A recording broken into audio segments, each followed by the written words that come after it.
नमस्कार। सिंधु देश की हुंकार, क्या टुकड़े टुकड़े होगा पाकिस्तान? पाकिस्तान अब उस कगार पर पहुंच चुका है जहां उसके टुकड़े टुकड़े होना तय है।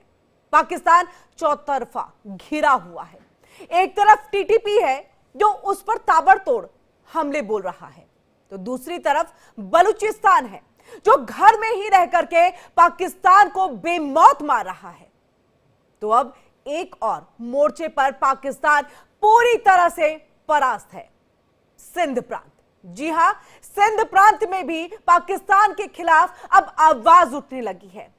सिंधु देश की डिमांड और पाकिस्तान पर विरोध के स्वर अब तेज हो गए हैं और ऐसे में पाकिस्तान के लिए यह वक्त किसी चुनौती से कम नहीं है। इस रिपोर्ट को देखिए, उसके बाद हम चर्चा करेंगे इसी पर।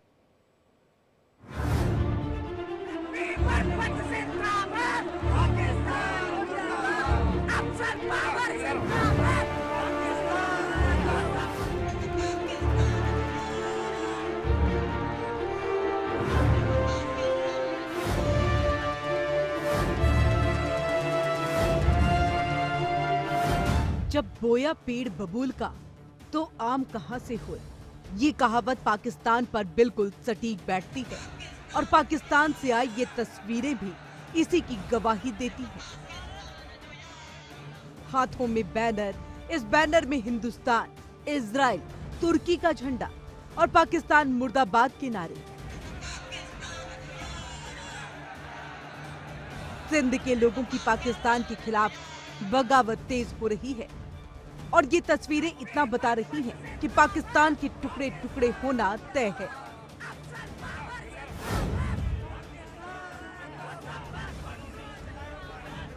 पाकिस्तान ने बलूच को दबाया, सिंध को डराया, अपने देश को आतंक का गढ़ बनाया, लेकिन अब यही पाकिस्तान अपने हालातों पर आंसू बहाने को मजबूर है।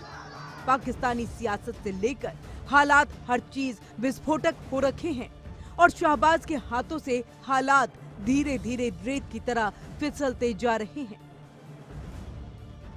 सिंध के लोगों की, सिंधु देश की ये डिमांड कोई आज की नहीं है, लेकिन पाकिस्तान की सेना ने अपनी बंदूक से इनका मुंह सिल रखा है। लेकिन अब यही सिंध खुद को आजाद कराने के लिए छटपटा रहा है। आखिर क्यों सिंध पाकिस्तान से अलग होने की मांग कर रहा है, सिंधु देश की डिमांड कर रहा है, इसे भी जान लीजिए।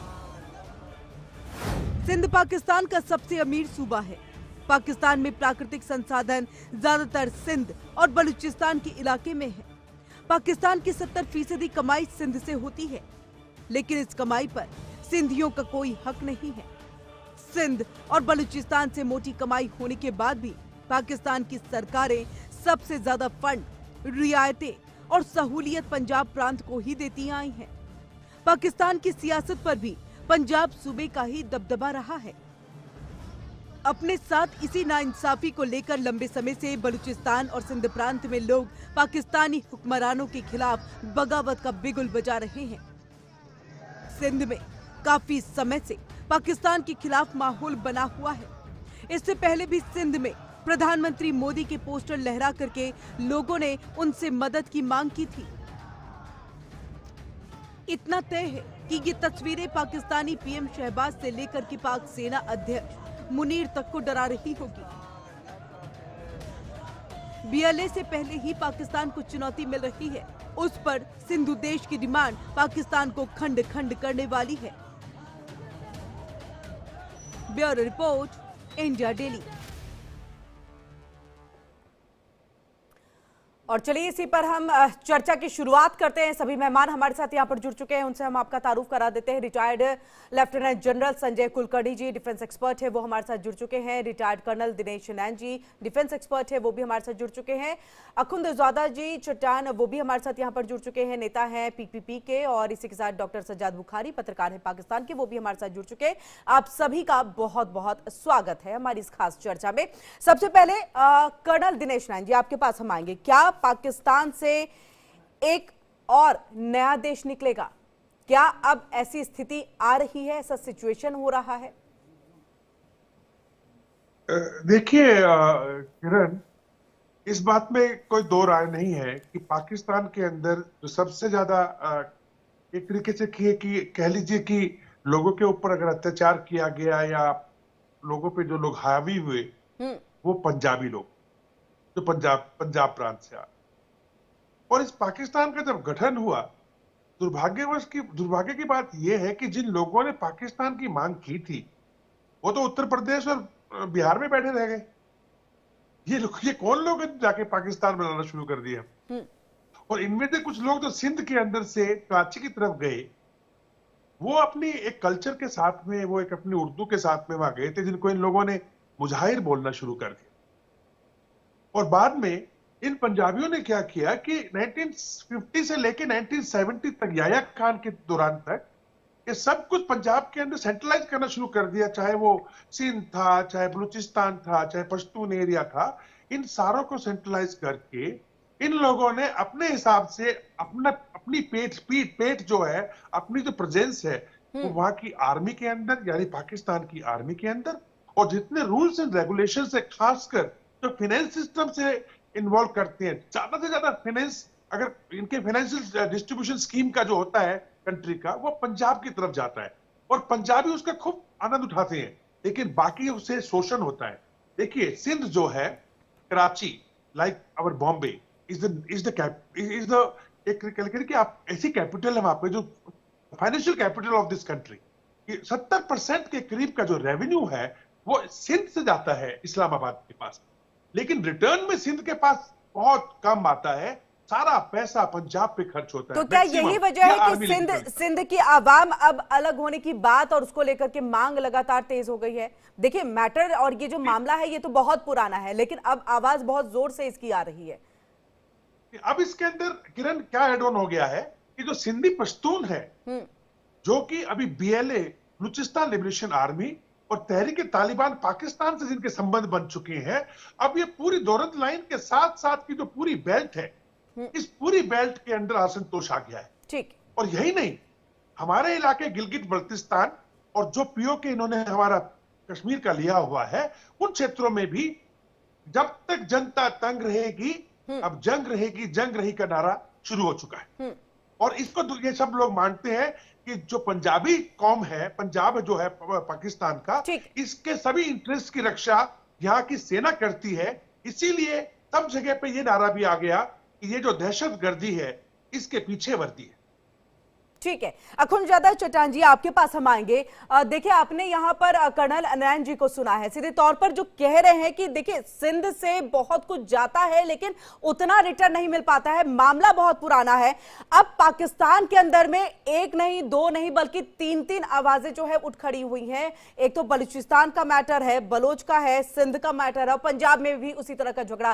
क्या पाकिस्तान के टुकड़े टुकड़े अब होंगे और यहाँ पर जो भी ये स्थिति आ रही है, सिचुएशन हो रहा है, यह सब कुछ वहां की आर्मी की वजह से?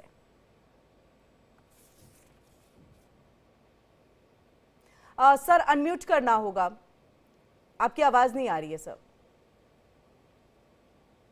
मेरे आवाज अनम्यूट है जी, अब ठीक है, आ रही है सर, बोलिए।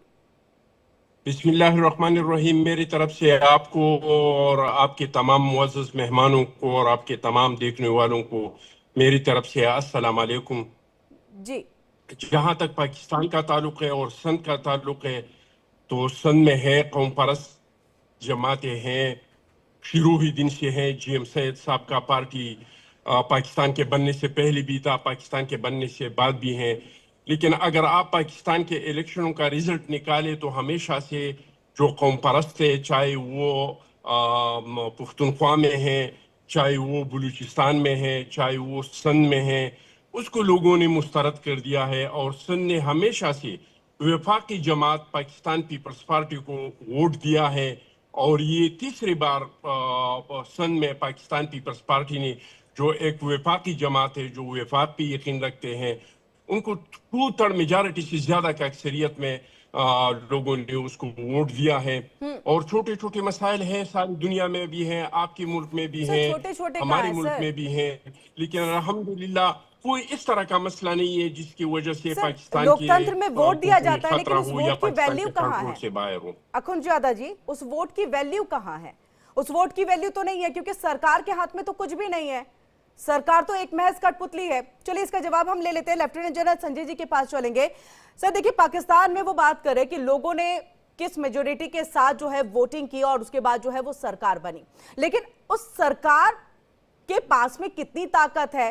क्योंकि एक लोकतंत्र और एक लोकतांत्रिक देश में देखा जाता है कि सरकार के हाथ में जिस तरह से जनता उन्हें वोट देती है एक पावर होता है, लेकिन पावरलेस है पाकिस्तान की सरकार। तो देखिए जी, पाकिस्तान में और हर अखुनजादा जी, लेफ्टिनेंट जनरल संजय जी से इसका जवाब देना चाहिए।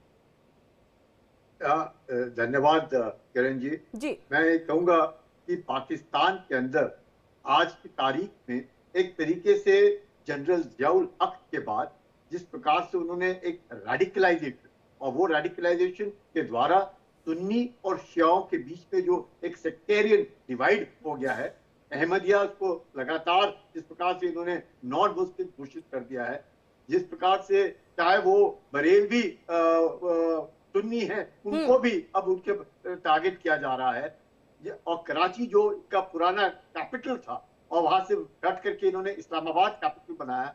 जो कराची है ये इनका फाइनेंशियल हब है, जहां पर तकरीबन मैं कहूंगा कि पाकिस्तान के अंदर चाहे कैसे भी हो, क्योंकि मैं वहां 2 साल रहा तो उसको मैं बता सकता हूं कि काफी हद तक एक टॉलरेंस लेवल है, लेकिन सिंधी जो है वहां के उनके बरखिलाफ, चाहे पीपीपी जो पार्टी है वो उनके साथ है, मुहाजिर हैं उनकी भी संख्या काफी तादाद में है उधर। इसके बावजूद भी एजुकेशनल स्टैंडर्ड्स बहुत हाई हैं। कराची जो पोर्ट है वो बहुत ही, चाहे चीन की मदद से इन्होंने ग्वादार बनाने की कोशिश की, पर ग्वादार में 25 शिप भी नहीं आती हैं, जितनी पूरा का पूरा जो हिस्सा है वो कराची लेता है। ऐसी हालात में जब देखा जाता है कि सारा का सारा शोषण, जो भी एक्सप्लॉयटेशन हो रहा है वो कराची के, और कराची में सिंधी कौन, भुट्टो, उनकी लड़की बेनजीर, उनका लड़का, सब के सब ये जो है उनको सब मालूम है क्या हो रहा।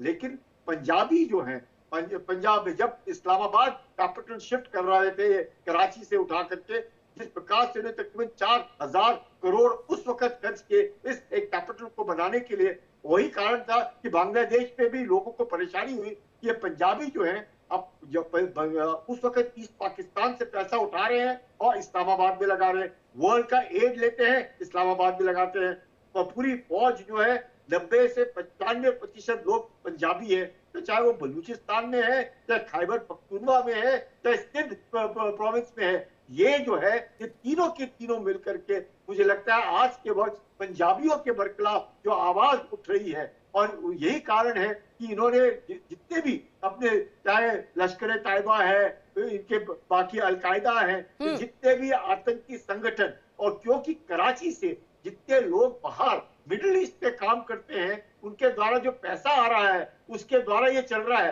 नहीं तो अगर वो लोग इनको पैसा ना भेजे कराची के अंदर, इनकी हालत खस्ता हो जाए। लेकिन अब क्या हो गया है, क्योंकि ये मुल्ला जो है वहां पे मस्जिदें बनाने में लगे हैं, हर कोई चाहता है कि मेरा दबदबा उस इलाके में मस्जिद के द्वारा हो, और ना कि वो मस्जिदें इतनी बन रही है जिसका पैसा सऊदी अरेबिया से भी आ रहा है, इस तरीके से जो पैसा बाहर से आ रहा है वो भी आ रहा है। तो आज की तारीख पे इसमें कोई शक नहीं कि सिंधी जो है अपने आप को एक बड़े फॉरवर्ड लुकिंग कौम है, चाहे वो शिया है उनमें, चाहे सुन्नी है उनमें, जैसे भी है, लेकिन वो बहुत फॉरवर्ड लुकिंग कौम है जिनको लगता है कि उनके साथ पाकिस्तान के अंदर बेइंसाफी हो रही है।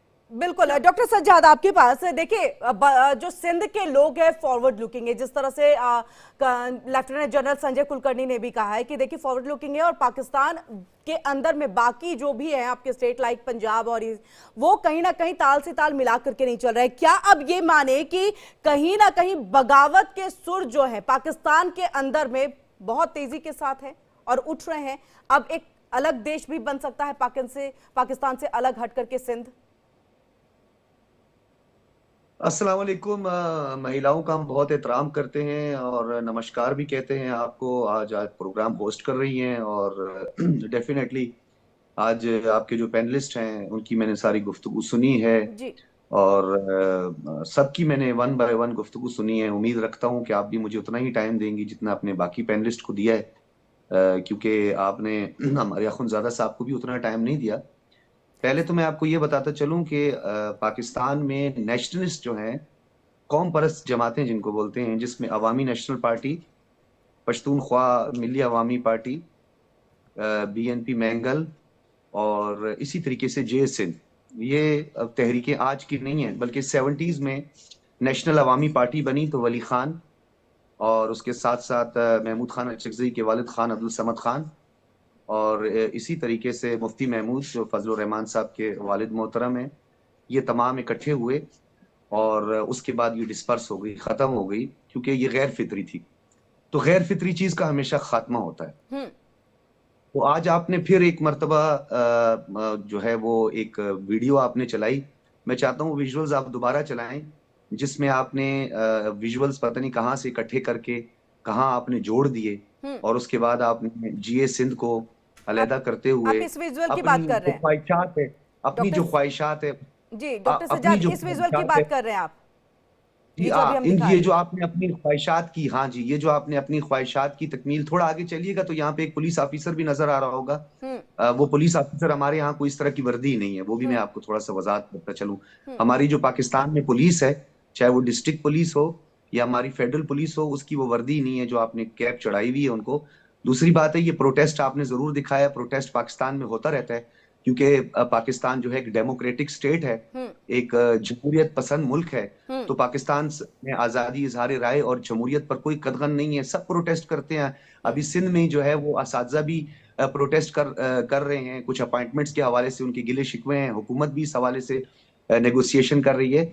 तो ये बात याद रखिएगा कि इस वक्त पाकिस्तान की जो टोटल पॉपुलेशन है उसमें 12.5 करोड़ से ज्यादा जो है वो पॉपुलेशन पंजाब की है। पंजाब का जो एग्रीकल्चर है, पंजाब को, गो के मेरा ताल्लुक पंजाब से नहीं है, मैं बिलोंग करता हूँ बलूचिस्तान से, लेकिन जो मेजॉरिटी है और जो इस वक्त पाकिस्तान की ग़िज़ाई ज़रूरत पूरी कर रही है, बहुत सारे सेक्टर्स और बहुत सारे फैक्टर्स जो है वो पंजाब के साथ जाके जुड़ते हैं। लिहाजा आपने एक मरतबा फिर अपनी ख्वाहिशात की तकमील और अपना जो आपका एक बयानिया है, झूठा बयानिया जिसमें अल्ताफ भाई शामिल थे, फिर से डिनायल की स्थिति में डॉक्टर सज्जाद, मुझे लग रहा है कि मैंने इनफ टाइम दिया है डॉक्टर सज्जाद आपको अपनी बात रखने का। पाकिस्तान पीपल्स पार्टी रिप्रेजेंट करती है सिंध को, जीए सिंध रिप्रेजेंट नहीं करती और कहीं पे अलहदगी का नारा हो गया सज्जाद हो गया, अब टाइम मेरा है बोलने दो। देखिए किरण, असली प्रॉब्लम देखिए सिंध में कहां से आनी शुरू हुई, जब इनके ऊपर उर्दू थोपी गई और सिंधी लोगों को जो मुजाहिर थे उनको लगा कि शायद उनकी जो ट्रेडिशंस है, उनके जो सब कुछ है सिंध से, सिंधी, उसके ऊपर एक तरीके से अटैक। और फिर एक हनीफ सिद्दीकी हुआ करते थे, 2012 की किताब है उनकी, politics of ethnicity, I think so, I was lucky enough to go through it once. उसमें उन्होंने इसको बड़े बखूबी लिखा हुआ है कि कैसे कैसे करके जो सिंध देश की जो आवाज उठी वो कहां से शुरू हुई। पंजाबी उसमें से एक जिम्मेदार है उसके लिए, जिन लोगों ने इनके फाइनेंसिस को जो है सारा खाने की कोशिश की और सिंध देश को जो है पैसा कम दिया, जो भी कलेक्शन होता, देखा जाए तो कलेक्शन ज्यादा सिंध देश से होता था। और दूसरा हुआ कि इनके ऊपर ये उर्दू थोपी गई। और तीसरा था सेंट्रलाइजेशन ऑफ कंप्लीट जो यहाँ की जो पावर्स हैं, और ये स्टार्ट हुआ था 1950 के अंदर, 1970 तक ये चलता रहा और आखिरी हथौड़ा इसके ऊपर याहिया खान ने मारा। और इन लोगों ने कहा कि भाई सब कुछ सेंट्रलाइज कर दिया, और पंजाबियों ने, क्योंकि वो डोमिनेट करते हैं इनकी एस्टेब्लिशमेंट्स के अंदर, तो पंजाबियों ने उसके ऊपर कब्जा कर लिया। अब इसके ऊपर जब आवाज उठानी शुरू हुई तो इनके साथ में अत्याचार शुरू हो गए। यहां पर जाके कहानी शुरू हुई और इन लोगों ने कहा कि नहीं, हमें तो अपना फिर फ्रीडम चाहिए, फेडरलिज्म चाहिए, वी वांट यू टू, हमारे को आजाद करें। आजादी की एक मांग उठनी पड़ी कि हमारे को थोड़ा सा फ्रीडम दे, ये हम ऐसे नहीं रह सकते हैं। लेकिन उसके ऊपर ये कुछ एक्शन करने के बजाय, नेशनल लेवल पे पॉजिटिवली सोचने के बजाय, उनको और दबाने की किरण कोशिश की गई।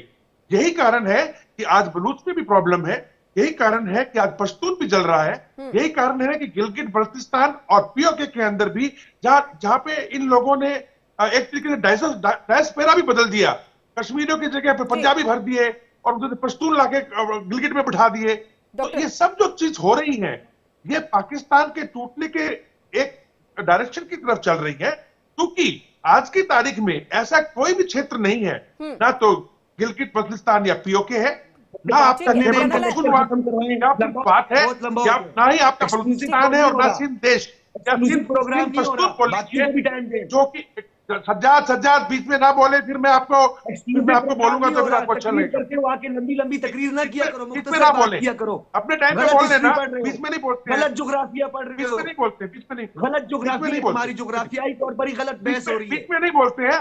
आपको पसंद नहीं आएगा क्योंकि पाकिस्तान के हालात बुरे हैं, बीच में नहीं बोलते। अब IMF ने भी मना कर दिया आपको फंड देने से, और जो $20 बिलियन का सपना आप 2035 तक आप वर्ल्ड बैंक से देख रहे थे ना, बात करो, टॉपिक चला गया। टॉपिक पे बात करो, दोनों जगह पे हिंदुस्तान के लोग की मेन पोजीशन पे बैठे हैं।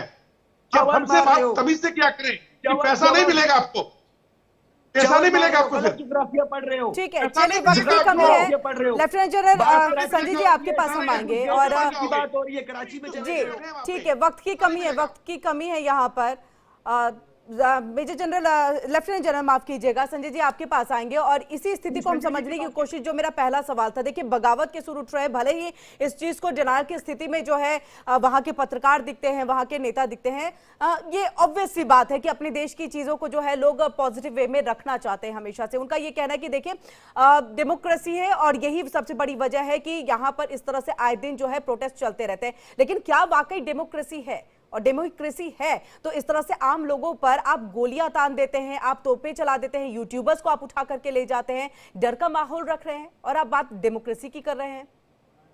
नहीं, जमहूरियत जो है पाकिस्तान में, एक मैं कहूंगा ये एक भद्दा नमूना जमहूरियत का अगर है तो पाकिस्तान में देखने को मिलता है। पूरे विश्व भर में हर देश की फौज होती है, पाकिस्तान ही ऐसा एक देश है जिसके फौज के पास पूरा देश है।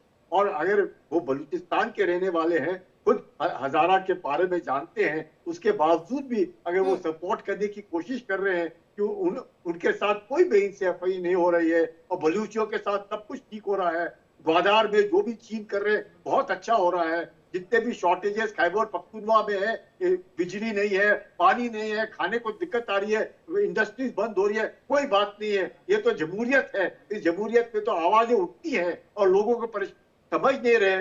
हमें कोई नहीं, पाकिस्तान तो उनका अपना देश है, उन्होंने अपने देश के बारे में जरूर डिपेंड करना चाहिए, लेकिन चंद एक बातें जो खुद पाकिस्तान समझता है कि इर्द गिर्द भारत तो छोड़ देंगे, चाहे आप नेपाल ले, चाहे आप भूटान ले। ठीक है सर, वक्त की कमी है, वक्त की कमी है, हम और इस डिबेट को आगे नहीं बढ़ा पाएंगे। माफ कीजिएगा डॉक्टर सज्जाद, आप अपनी बात को नहीं कह पाएंगे क्योंकि वक्त की यहाँ पर कमी है। और बहुत बहुत शुक्रिया कर्नल नैन हमारे साथ यहाँ जुड़ने के लिए, लेफ्टिनेंट जनरल संजय जी हमारे साथ जुड़ने के लिए, और वहीं डॉक्टर सज्जाद हमारे साथ यहाँ पर जुड़ने के लिए, और तमाम